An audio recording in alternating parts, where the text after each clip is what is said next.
దేవునికి స్తోత్రం. దేవుని బిడ్డలారా, చిన్న మాట చదువుకొని ఆరాధన క్రమంలో మనము సాగుదాము.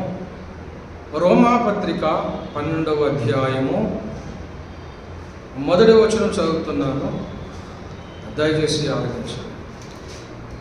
కాబట్టి సహోదరులారా, పరిశుద్ధమును దేవునికి అనుకూలమైన సజీవ యాగముగా మీ శరీరములను ఆయనకు సమర్పించుకొనుడని దేవుని వాత్సల్యమును బట్టి మిమ్మును బతిమాలుకొనుచున్నాను. ఇట్టి సేవ మీకు యుక్తమై ఉన్నది. దేవుడి యొక్క వాక్యమును మన వినికిడిలో దీవించునుగాక. దేవుని బిడ్డలారా, అపోస్తలుడైన పౌలు రోమాలో ఉన్న సంఘమునకు రాస్తూ విషయాలు చెప్తా ఉన్నాడు. రోమా పత్రిక చాలా విశేషమైన పత్రిక. మునుపు అనేక సార్లు మనం చెప్పుకున్నాం. బైబిల్ యొక్క సిద్ధాంతము 90% మరి రోమా పత్రికలో ఉందని మరి స్కాలర్స్, పెద్దలు, బైబిల్ పండితులు చెప్తారు. బైబిల్ యొక్క సారాంశం అంతా కూడా దేవుని చట్టము అంతా కూడా దేవుని యొక్క చిత్తము, బైబిల్ యొక్క మరి సారాంశం అంతా కూడా రోమా పత్రికలో మనం చూస్తామని అది తెలియజేస్తుందని పెద్దలు చెప్తారు. దేవుని బిడ్డలారా, రోమా పత్రిక 1వ అధ్యాయము మనం చూసినప్పుడు సృష్టి యొక్క విధానమును చెప్తుంది. ఆ విధంగా మరి 2, 3, 4 అధ్యాయాలు చూస్తే మనిషి పాపములో ఉన్నాడు అని చెప్తా ఉంది. ఆ పాపంలో ఉన్న వ్యక్తి తాను బయటికి రాలేడని 6, 7 అధ్యాయాలు చెప్పబడుతాం. ఆ పాపంలో ఉన్న వ్యక్తి మరి 8వ అధ్యాయం కాడికి వచ్చేసరికి ఆ పాపము నుండి విడిపించబడి విమోచన కనబడుతూ ఉంది. అలాగున 10, 11 అధ్యాయాలు చూసినట్లయితే మనము దేవుని బిడ్డలమని చెప్పబడుతూ ఉంది. ఆయన కంటుకొని ఉండాలని చెప్పబడుతూ ఉంది. ఇలాగున మనిషి యొక్క మరి ప్రారంభము, అతని యొక్క పరిస్థితి, అతని పాపం స్థితి, విమోచన, విడుదల, ఇవన్నీ కూడా చెప్తా ఉంది. సృష్టి ఒక విధానం కోసం చెప్పబడుతూ ఉంది. దేవుని ప్రజలు ఏ విధంగా నడవాలో అనేది కూడా మరి ఒక రోమా పత్రికలో కనబడుతూ ఉంది. ఈ 1 నుండి 11 అధ్యాయాలను మనం చూస్తూ వచ్చిన తర్వాత ఈ 12 నుండి ఏం చెప్పబడుతుందంటే, మరి పాపం నుండి విడిపించబడి విమోచింపబడి దేవుని పిల్లలుగా అంటుకట్టబడిన పిల్లలు, దేవుని ప్రజలుగా అయిన వారు ఏ విధంగా నడుచుకోవాలో, సంఘం ఏ విధంగా నడుచుకోవాలి, విశ్వాసం ఏ విధంగా నడుచుకోవాలి అనే విషయాలు 12 నుండి ఈ అధ్యాయాలు 12, 13, 14 ఈ చివరి భాగం అంతా మిగతా లేఖనాలన్నీ కూడా క్రైస్తవ యొక్క ప్రవర్తన, నడవడిక, విధానము, దేవుని పిల్లలు ఏ విధంగా ఉండాలో, ఏ విధంగా ప్రవర్తించాలో అనే విషయాలు ఇక్కడ తెలియజేస్తూ ఉంది. కనుక మనము దేవుని పిల్లలమైన మనము ఒక విషయాన్ని మనం గమనించాలి. ఏంటంటే, నువ్వు దేవుని బిడ్డవైనప్పుడు, యేసును అంగీకరించి సొంత రక్షకునిగా అంగీకరించిన తర్వాత నువ్వు చేయవలసిన మొట్టమొదటి పని ఏమిటంటే, నువ్వు దేవునికి నిన్ను సమర్పించుకోవాలి. నువ్వు ఆయనకు సమర్పించుకోవాలి అనే విషయాన్ని మనము మర్చిపోవద్దు, నేర్చుకోవాలి. మనం ఆయనకు అప్పగించుకోవాలి, ఆయనకు సమర్పించుకోవాలి. ఇది క్రైస్తవులమైన మనము, దేవుని పిల్లలుగా అయిన మన విశ్వాసులకు అవసరమైన మరి ముఖ్యమైన విషయము, తప్పనిసరి విషయం ఏమిటంటే ఆయనకు మనను అప్పగించుకోవాలి. ఆ లేఖనం అదే చెబుతా ఉంది. దేవుని బిడ్డలారా, మరి కాబట్టి సహోదరులారా అని సంఘానికి చెప్తూ, పరిశుద్ధమును దేవునికి అనుకూలమైన సజీవయాగంగా మీ శరీరములను ఆయనకు సమర్పించుకొనుడని దేవుని వాత్సల్యమును బట్టి మిమ్మల్ని బతిమాలుకొనుచున్నాను. ఇట్టి సేవాయుక్తమైనది మనం ఆయనకు సమర్పించుకోవాలి. ఎలాగంటే సజీవ యాగముగా, పరిశుద్ధముగా, అనుకూలంగా ఆయనకు అప్పగించుకోవాలి. దేవుని బిడ్డలమైన పని మనం చేయాల్సిన పని. దేవుని బిడ్డలారా, ఆయనకు మనం సమర్పించుకోవాలి. ఆయనకు మనం సమర్పించుకోవాలి. సమర్పించుకొనుట దేవునికి సమర్పణ చేయుట అనేది పాత నిబంధనల్లో యాజులు చేసే పని. యాజులు మరి అక్కడ దేవునికి బలిపీఠం మీద మరి బలులు అర్పించి, దేవునికి బలులు అర్పించి. అయితే కొత్త నిబంధనకు వచ్చేసరికి మనమే యాజులము. దయచేసి త్వరగా మీరు తీయగలిగితే ప్రకటన గ్రంథము 1 చూడండి, 1:6 చదవండి దయచేసి. ప్రకటన గ్రంథం 1:6 చదవండి. తీసిన వారు గట్టిగా చదవండి.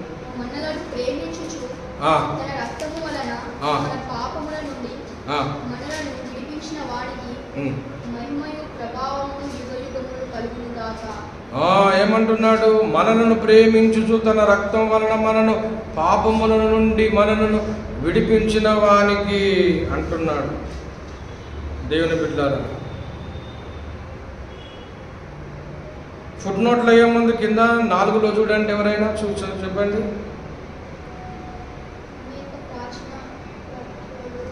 విడిపించబడిన వానిక, కడిగిన వానికి, మనను ప్రేమించుచు తన రక్తం వలన మన పాపముల నుండి మనను విడిపించిన వానికి, కడిగిన వానికి మహిమయు ప్రధాన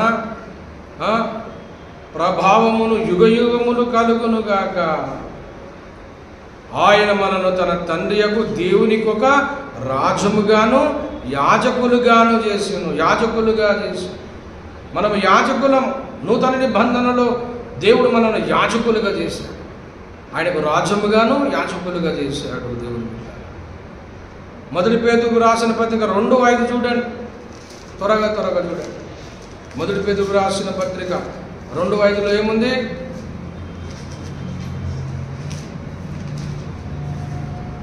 ఐదు నుండి చెప్పబడుతూ ఉంది. యేసుక్రీస్తు ద్వారా దేవునికి అనుకూలముగా ఆత్మ సంబంధమైన బలులర్పించుటకు పరిశుద్ధ యాజకులుగా ఉండున్నట్లు, బలులర్పించుటకు పరిశుద్ధ యాజకులుగా ఉండున్నట్లు, మనం ఎలాగుండున్నట్లు? యాజకులుగా ఉండున్నట్లు. దేవుని బిడ్డ, దేవుడు మనల్ని యాజకులుగా చేస్తూ ఉన్నాడు.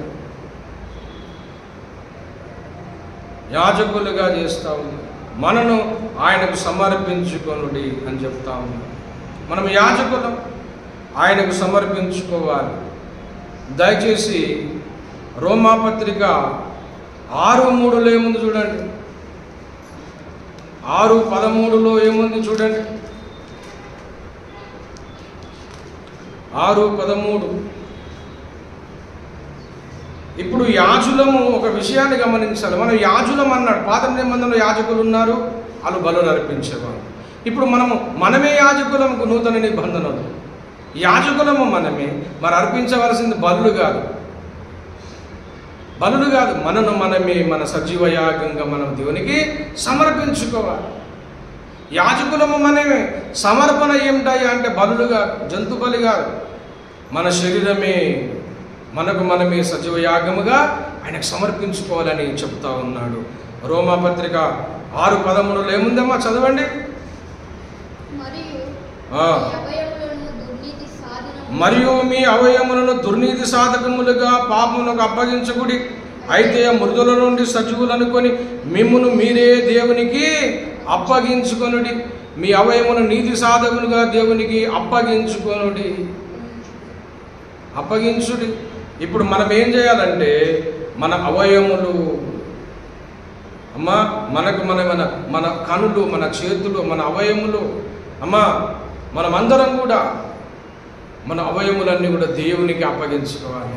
ఈ కళ్ళు దేవుని కోసం అమ్మా, ఈ స్వరము దేవుని కోసం, ఈ చేతులు దేవుని కోసం, ఈ ఆరోగ్యము దేవుని కోసం, సజీవయాగంగా మనం ఆయనకు అర్పించుకోవాలి అని చెప్తా ఉన్నాడు.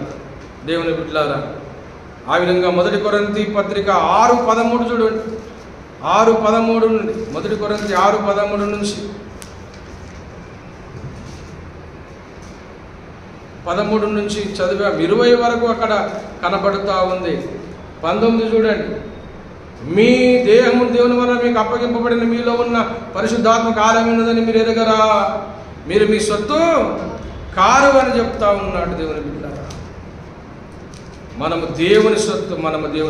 మీరు మీ సొత్తు కాదు, దేవుడు మనను కొన్నాడు కాబట్టి. 1 కొరింథీ 6:13 ఏముంది? 6:13 నుండి చదవండి. 1 కొరింథీ 6:13.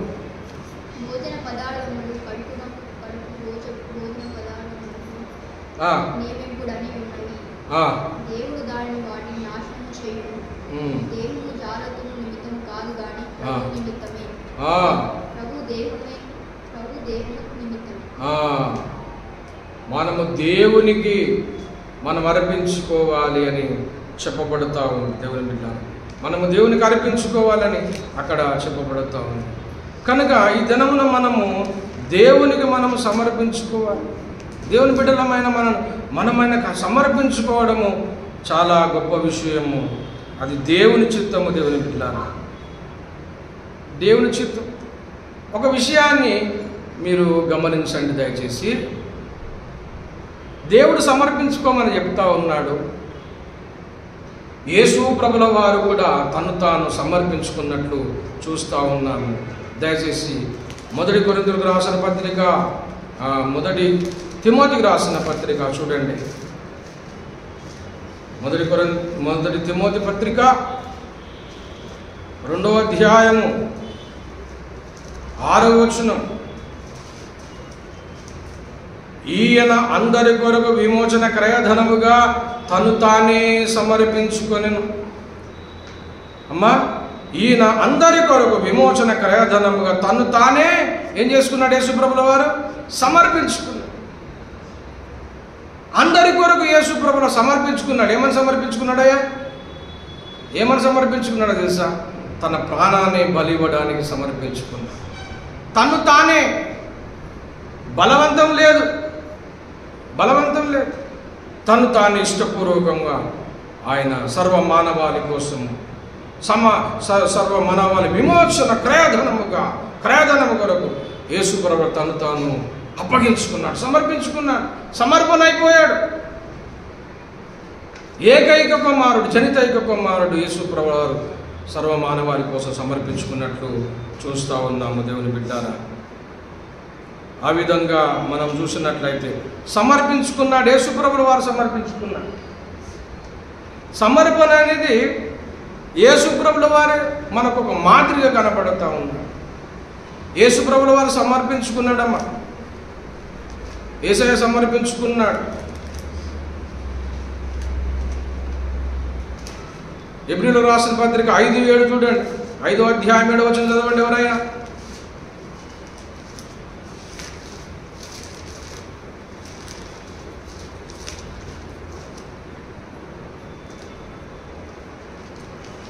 హెబ్రీయులకు రాసిన పత్రిక 5:7 నుంచి చదవండి ఎవరైనా చకచక.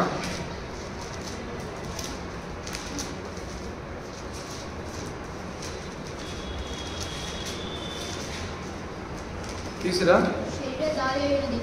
శరీరధారి అయిన దినములలో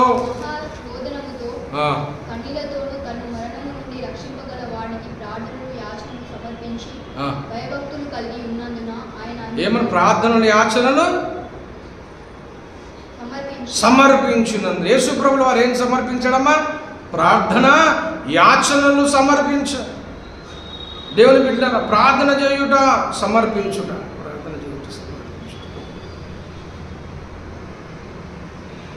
ప్రార్థన చేయుట సమర్పించుట. దయచేసి 2వ తిమోతికి రాసిన పత్రిక 4వ అధ్యాయము 6వ వచనం చదువుతున్నాను. నేనిప్పుడే ప్రాణార్పణంగా పోయబడుచున్నానన్నాడు.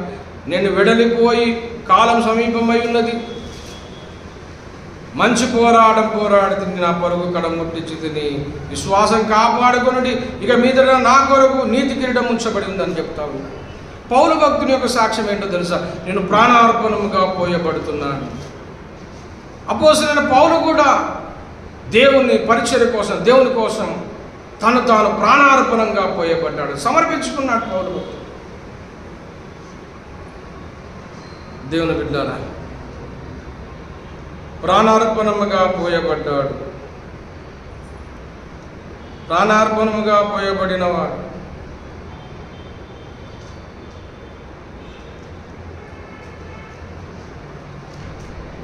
యేసు ప్రభువులో తను తాను సమర్పించుకున్నాడు. పౌలు భక్తుడు ప్రాణార్పణంగా సమర్పించుకున్నాడు. సమర్పణ అనేది మనము చూసినట్లయితే యేసు ప్రభుల వారు మనకు గొప్ప మాదిరిగా మనకు కనబడుతూ ఉన్నాడు. తన ప్రాణాన్ని సమర్పించుకున్నాడు. మనం సమర్పించుకోవాలి. ఏ విషయాలు సమర్పించుకోవాలి? పౌలు భక్తునిగా తన ప్రాణమునే ప్రీతిగా ఎంచుకోనలేదు, ప్రాణార్పణంగా పోయాడు. ప్రార్థనలో మనం సమర్పించుకోవాలి. ప్రార్థనలో మనం సమర్పించుకోవాలి. దేవుని బిడ్డ, స్తుతి ఆరాధనలో మనం సమర్పించుకోవాలి. స్తుతి ఆరాధనని ధూపము మనం వేయాలి. స్తుతి ధూపం వేయాలి. స్తుతి చెల్లించువాడు నన్ను మహిమపరచుచున్నాడు. స్తుతి చెల్లించువాడు నన్ను మహిమపరచుచున్నాడు అన్నాడు కదా. ఆయనను మహిమపరచాలి. ఆయనను మహిమపరచాలి. దేవుని ఆయన మహిమపరచువారుగా మనము ఉండాలి. ఆయనను మహిమపరచువారుగా మనం ఉండాలి.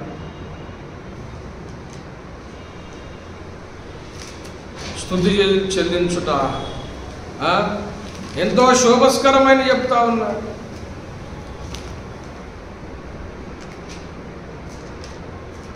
ఎంతో శోభస్కరం. 33వ కీర్తనలో అంటాడు, మొదటి వచనం, నీతిమంతులు యెహోవాను బట్టి ఆనందగానం చేయుడి, స్తుతి అయ్యుట యథార్థంతో శోభస్కరమై ఉన్నది అని చెప్తాను. దేవుని బిడ్డ, స్తుతి ఆరాధన చేయుట, స్తుతి ఆరాధన చేయుట ఆయనకు నిజమైన స్తుతి ధూపము అర్పణ మనము చేయాలి. స్తుతి అర్పణ మనము చేయాలి. ప్రార్థనలో మనము సమర్పించుకోవాలి. ప్రార్థన రూపకంగా మనం ఆయనకు సమర్పణ చేయాలి. ప్రార్థన రూపకంగా సమర్పణ చేయాలి. స్తుతి ధూపముతో ఆయనకు మనం సమర్పించుకోవాలి. సమర్పణ అనే విషయంలో మనము ప్రార్థన ఒక సమర్పణ, స్తుతి ఆరాధన ఒక సమర్పణ. దేవుని బిడ్డారా, మత్తయి సువార్త 8వ అధ్యాయం చూడండి. మత్తయి సువార్త 8 చదవండి. ఎవరైనా మత్తయి సువార్త 8వ అధ్యాయము 4వ వచనం చదవండి. మత్తయి సువార్త 8వ అధ్యాయం 4వ వచనంలో ఏముంది?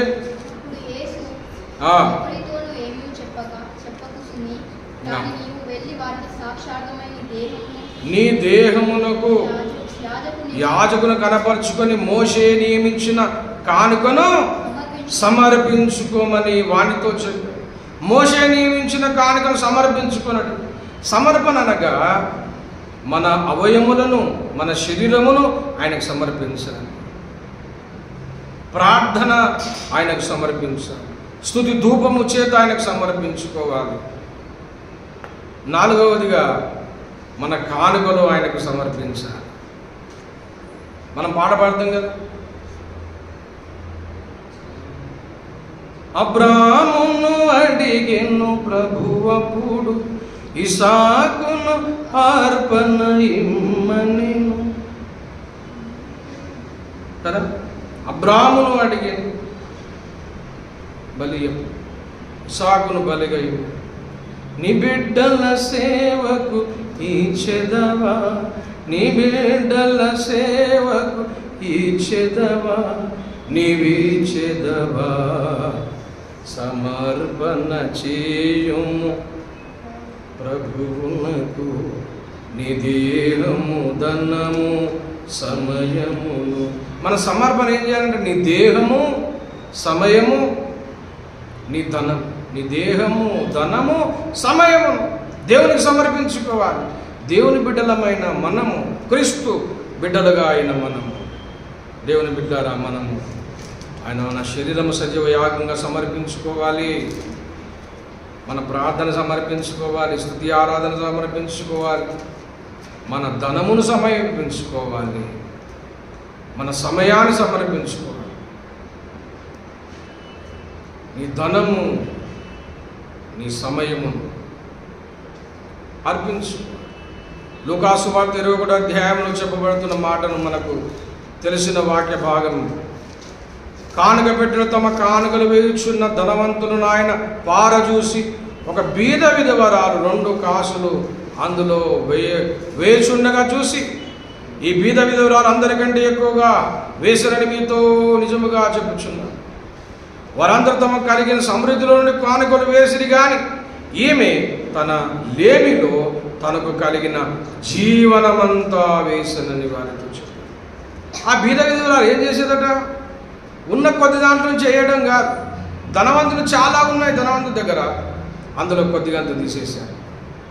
కానీ బీద విధవరాలు తనకున్న 2 కాసులు తీసేశారు. ఈమె తన జీవనము, తన లేమిలో తమకు కలిగిన జీవనం అంతా, తన కలిగిందంతా వేసేసారు. అంటే అర్థం ఏంటో తెలుసా?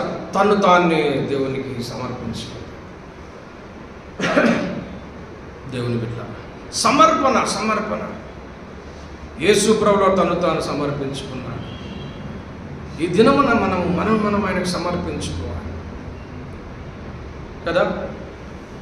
మనం ఆయనకు సమర్పించుకోవాలి, ఆయన సమర్పించుకోవాలి. పౌలు భక్తుడు తన తాను ప్రాణార్పణగా సమర్పించుకున్నాడు. ఈ దినమున దేవుని బిడ్డలారా ఒక విషయాన్ని చెప్తా ఉన్నాను. తను మనము దేవునికి అర్పించుకోవాలి, మనము సమర్పించుకోవాలి, దేవునికి అప్పగించుకోవాలి. క్రీస్తు బిడ్డలమైన మనము, దేవుని రక్తంలో కడగబడిన వారం, ఏర్పరచబడిన వారం, దేవుని సొత్తు అయిన మనం, విమోచింపబడిన మనము చేయవలసిన పని ఏంటో తెలుసా? మనము దేవునికి అప్పగించుకోవాలి, సమర్పించుకోవాలి. ఒక విషయాన్ని గమనించండి, దేవునికి మనము సమర్పించుకొనకపోతే ఎలాంటి ఆశీర్వాదము పొందము. దేవుని ఆశీర్వాదము పొందలేము. ఆయనకు సమర్పించుకోకపోతే ఆయన ఆశీర్వాదము పొందలేము. దేవుని బిడ్డ ఆయనకు సమర్పించుకోవాలి. పరిశుద్ధమును, అనుకూలమును, సజీవయాగంగా మనము సమర్పించుకోవాలి. మన మూలవాక్యం చెప్పబడినట్టుగా రోమపత్రిక 12 చెప్పబడినట్టు, ఆ సహోదరులారా మీరు పరిశుద్ధమును అనుకూలమైన సజీవయాగముగా మిమ్మల్ని మీరు ఆయనకు సమర్పించుకోండి మిమ్మల్ని బతిమాలుకొనుచున్నానని లేఖనము సెలవిస్తూ ఉంది. దేవుని బిడ్డ ఈ దినమున మనం ఆయన సమర్పించుకోవడం వలన ఆశీర్వాదం పొందుతాం. ఆయన సమర్పించుకుంటే ఆయన ఆశీర్వాదం పొందుతాం. ఆయన సమర్పించుకోనకపోతే మన ఇష్టము నెరవేర్చడం సమర్పణగా. సమర్పించుకోవడం అంటే అర్థం ఏంటంటే ఇక నా ఇష్టంతో పని లేదు, నా ఇష్టాలుగా నీ చిత్తమే సిద్ధించునుగా, నీ చిత్తమే సిద్ధించునుగా, నీ చిత్తమే నెరవేరునుగా అని చెప్పడం. దేవుని ఈ దినమున మనము దేవునికి మనము సమర్పించుకుందాం. మన దేహమును మన సజీవయాగంగా మనకు అప్పగించుకుందాం. మనకిచ్చిన ఆరోగ్యము, ధనము, సమయము అంతా ఆయనకు సమర్పించుకుందాం. ఆయనకు సమయం ఇద్దాం. ప్రార్థనలు ఆయన సమర్పించుకుంటాం. కానుకలు ఆయనకు సమర్పించారు. కానుకల చేత సమర్పణ చేశారు. ఎన్నో విధాల భక్తులు తను తాన్ని అర్పణ చేసుకున్నారు. దేవుని బిడ్డ మనం కూడా ఈ దినమున మనమైన సమర్పించుకోగలిగితే ఆశీర్వాదం పొందుతాం, దీవెనలు పొందుతాం. నీ చిత్తము నాలో జరుగునుగాక ప్రభు. నన్ను నేను సమర్పించుకుంటున్నాను. విమోచింపబడిన వాడిగా, నీ బిడ్డలుగా మమ్మల్ని మేమే నీకు సమర్పించుకుంటున్నాము. నీ చిత్తం మాలో జరుగునుగాక అని మనం అప్పగించుకుంటే నేను ఆశీర్వాదం చూస్తాను, దేవుని మేలు చూస్తాను. మనం ఇది చేయకపోతే ఇంకా దేవుని ఆశీర్వాదం మనం కూడగొట్టుకుంటాం, దేవునికి ఇంకా దూరంగా బ్రతుకుతాం. దేవుని చిత్తం మనలో జరగదు, దేవుని కార్యం మనలో జరగదు. దేవునికి అప్పగించుకోగలిగితే దేవుడు మన మీద పనిచేయడం మొదలు పెడతాడు. ఆయన సమర్పించుకోగలిగితే దేవుడు మన మీద చెక్కడం పని మొదలు పెడతాడు. అప్పుడు నువ్వు ఆయన పోలికలో చెక్కబడతావు. ఆయన స్వరూపం మనకు వస్తుంది. ఆయన స్వరూపం మనకు రావాలి. ఆయన స్వరూపంలో మనం తీర్చబడాలి. ఆయన రూపం మనకు రావాలంటే ఆయనకు మనం సమర్పించుకుంటాం. అన్ని విషయాల్లో మనం ఆయనకు సమర్పించుకుంటాం. ప్రభువా, నన్ను నేను నీకు సమర్పించుకుంటున్నాను. నాకున్న కలిగిన అన్ని కూడా నీకు సమర్పించుకుంటున్నాను. నువ్వే నా దేవుడివై, నా ప్రభువై, నన్ను ఏలము, నన్ను పరిపాలించుము, నీకు అప్పగించుకుంటున్నాను ప్రభువా. నా ఇష్టాలు కాదు నెరవేర్చుకో, నీ చిత్తమే నాలో జరుగునుగా. కానీ నువ్వు మనం ఆయనకు అప్పగించుకోగలిగితే దేవుని ఆశీర్వాదం ఖచ్చితంగా మనం పొందుతాం. దేవుడు మనల్ని ఆశీర్వదిస్తాడు. ఇట్టి ఆశీర్వాదము అందరికీ కలుగున్నట్లుగా ప్రార్థన చేసుకుందాం. తలలో ఉంచండి. ప్రేమ కలిగిన మా పరిశుద్ధ పరమ తండ్రి యేసయ్యా, నీకు స్తోత్రం. ఇద్దరు మమ్మల్ని మేము సమర్పించుకొని నీ ఆశీర్వాదం పొందే బిడ్డలుగా, జనాంగంగా అయ్యా మమ్మ మేము సజీవయాగంగా అర్పించుకొని, అయ్యా నువ్వు నిజంగానే బలి అయిపోయావు, నీ ప్రాణాన్ని పెట్టేశావు. అయితే మేము బ్రతికుండి కూడా చనిపోయి అయ్యా నీకు సమర్పణ అయిపోయి బ్రతికున్నాం. కానీ అయ్యా మరి నీ కోసం, నీ సేవ కోసం, నీ పరిచయం కోసం సమర్పించుకొని ప్రభు ఉన్నట్లుగా, యాగమ ఉన్నట్లుగా, నీ చిత్తం కోసం మేము యాగమ ఉన్నట్లుగా సజీవ యాగంగా మమ్మల్ని సమర్పించుకొని నీ ఆశీర్వాదం పొందే కృప మాకు అందరికీ అనుగ్రహించుమని, నిన్న వారికి అందరికీ దయచేయమని ప్రార్థిస్తూ యేసు నామమున అడుగుతున్నాం మా పరమ తండ్రి. ఆమేన్. తండ్రి దేవుని ప్రేమ, కుమారుని కృప, పరిశుద్ధాత్మ సహసన్నిధి కూడి ఉన్న మనకు భూలోకమందున సకల భక్త కోటికి సదాకాలం తోడై ఉండుగాక. ఆమేన్, ఆమేన్, ఆమేన్. అందరికీ వందనాలు. Praise the lord.